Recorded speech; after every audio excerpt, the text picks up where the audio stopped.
There's a moment I've realized more multiplication than I can count. It usually starts the same way. A woman, or sometimes a couple, walks into my office with a quiet kind of confidence. Not arrogance, not sure thing, just a signified that they've make what they were supposed to do.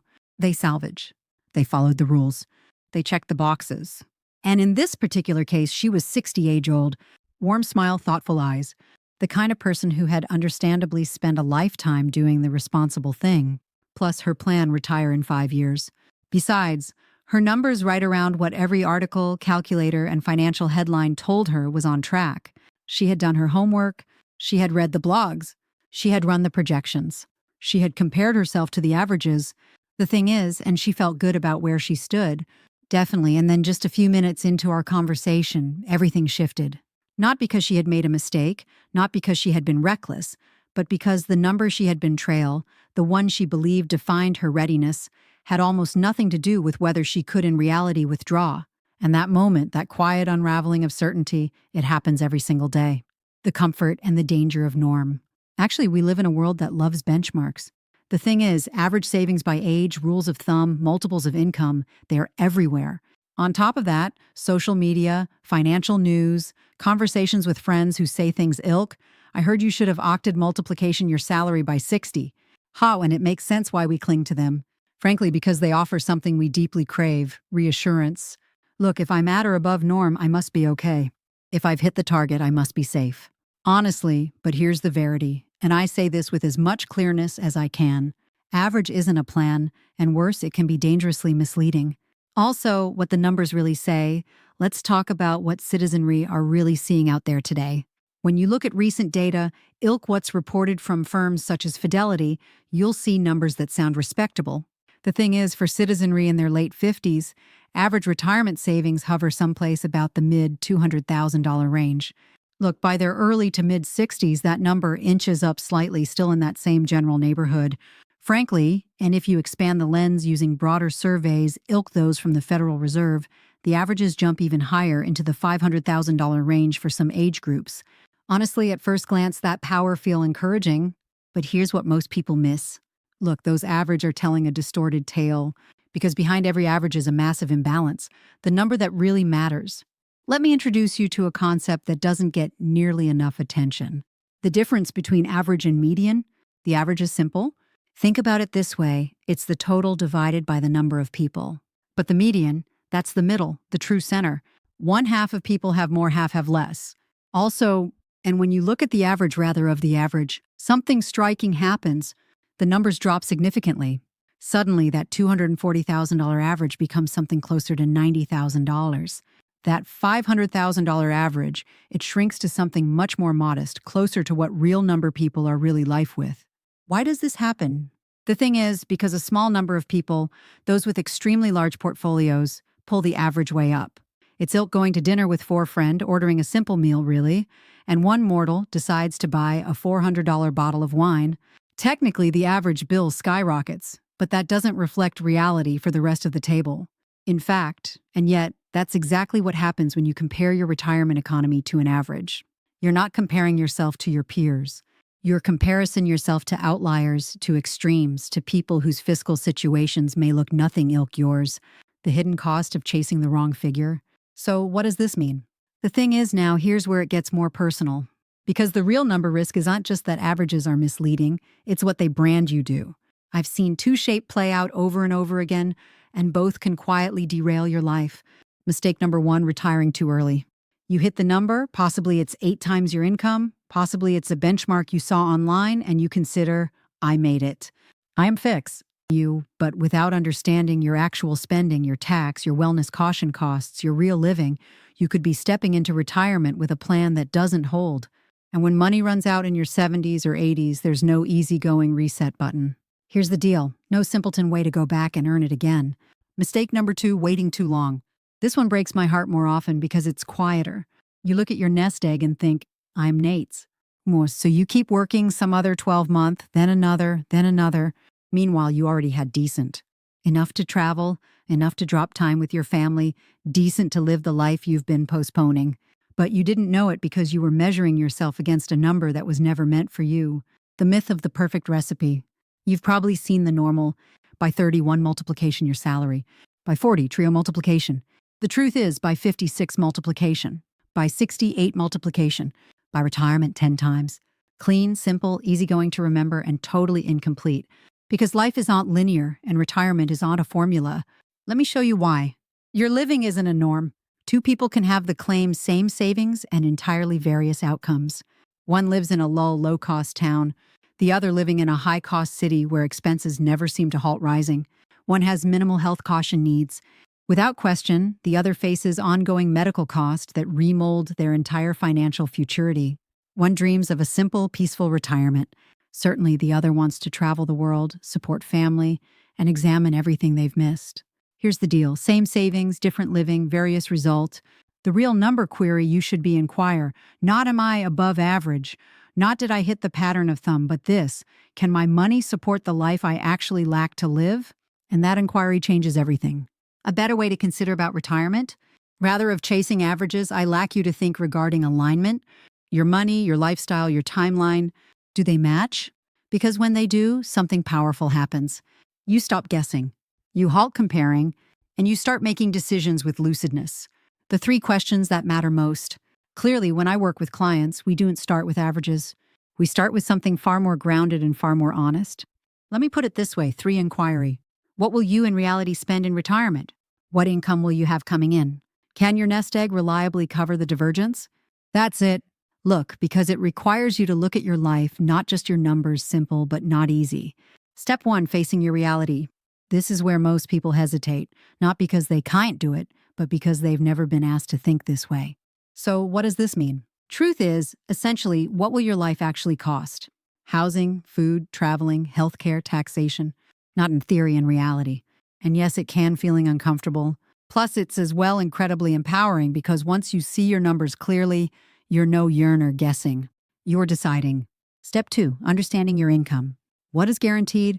Look, Social Security, pensions, rental income, and just as importantly, how will those be taxed? Because what you receive and what you really living are not the same thing. Without question, step 3, bridging the gap. Now we bring it together. Your spending minus your income equals your gap. Importantly, and your savings, that's what fills it. But not all at once. Over time, carefully, strategically. Because this isn't just about having decent, it's about making it finale. When the numbers become personal. Here's why this matters. Here's the deal. Up until now, we've been talking about ideas, averages, rules, frameworks. But retirement isn't dwell in spreadsheets.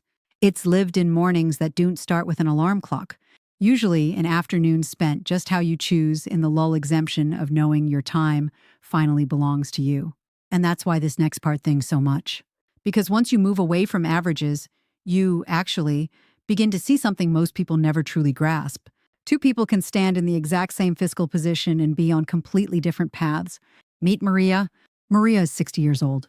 What's more, she clear about $70,000 a year. Not a flashy, just steady, consistent work over decades. Her retirement nest egg about $400,000. She'd look buttocks, well below that 8 times your earnings benchmark if you stacked her numbers up against the rules of thumb. And if she compare herself to some of those inflated averages, she might feeling like she neglect. Basically, but here's what those numbers don't tell you. Maria owns her home completely paid off. She living in a community where the cost of living is modest and manageable. She doesn't need luxury to feel fulfilled. Her version of happiness is simple, anchor, and deeply meaningful. And her income in retirement between Social Security and a small pension, most of her essential expenses are already covered. When we ran her numbers, not against an average, plus against her actual life, something surprising happened. She was ready. Not in hypothesis, not on paper, but in reality. She could withdraw at 62 with confidence. Not because she hit a benchmark, but because her life and her money were aligned. Now, meet David. David's story looks very different. He's also 60. He earns $250,000 a 12-month, and his retirement savings $2.2 million. Of course, by every traditional measure, David is win. He's well above norm. He's exceeded every rule of thumb. Obviously, he's the variety of somebody others look at and conceive that's what success aspect like. In fact, but here's what those numbers don't capture. David lives in one of the most expensive cities in the country.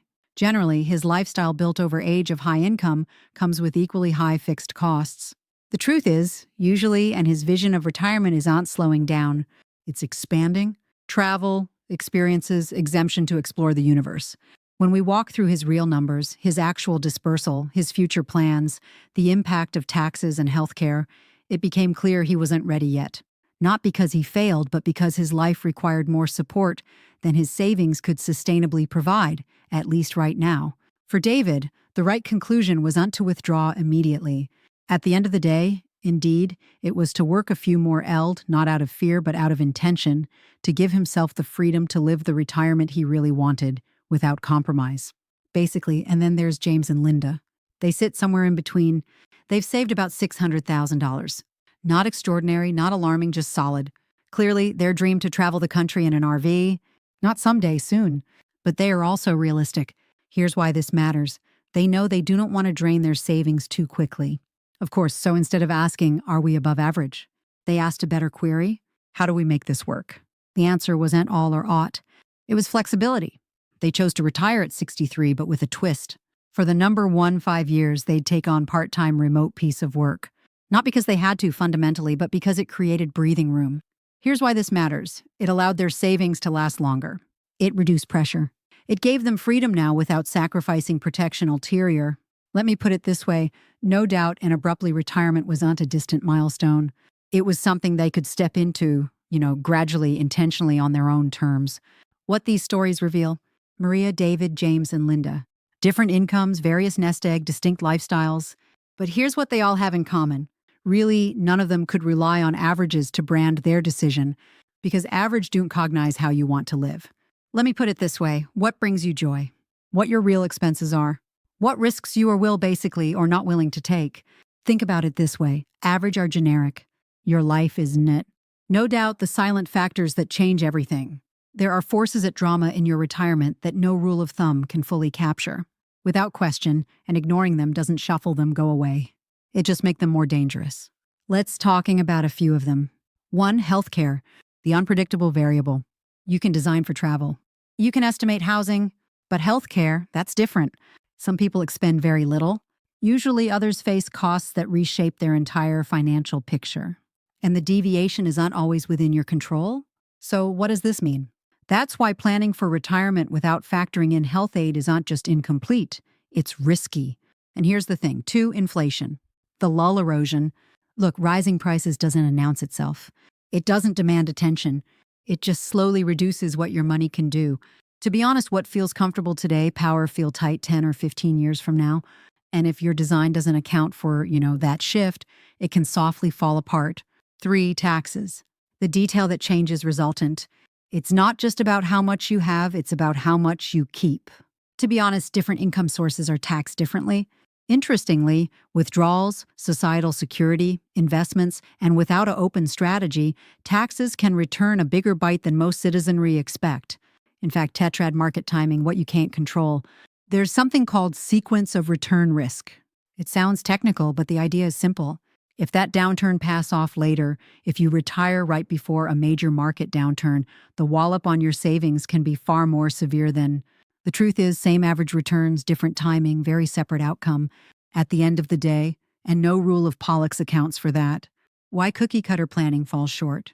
Here's why this matters. A lot of retirement tools promise clarity. You plug in a few numbers, you get a projection, maybe even a green check mark that says you're on lead. But here's the uncomfortable truth.